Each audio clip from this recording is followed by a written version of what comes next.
Well, over the past decades, the main changes in the relationship between the African Union and the African countries is first, I would say I see three changes. The first one is that when it all started like a sort of a humanitarian enterprise, you know, we have to go and help the poor Africans.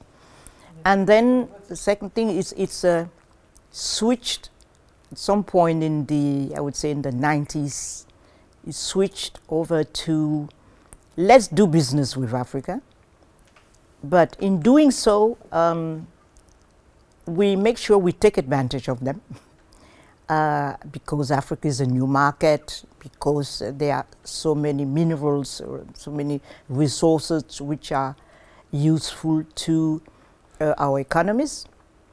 And the third time they want to reset the relationship is like, okay, we should not be dictating what we want. We should be listening to them to try to consider a partnership. Let's be partners. So I think that the three steps I see in the development on the relationship between institutional Europe and institutional African states. In Africa, there are not sizable fears that something will change between Europe and Africa because of the Ukraine war. Of course, there are funds which were allocated to peace building and peace missions in Africa, which are now being funneled to Ukraine to buy weapons and whatever Ukraine needs to defend itself.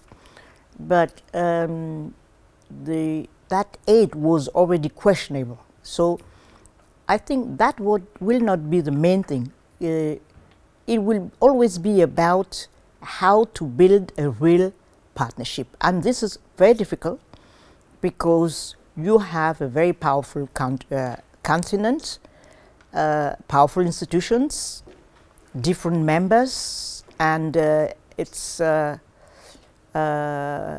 know, facing a continent which is potentially very powerful, but which is not yet. So I think the unequal relationship will last even more.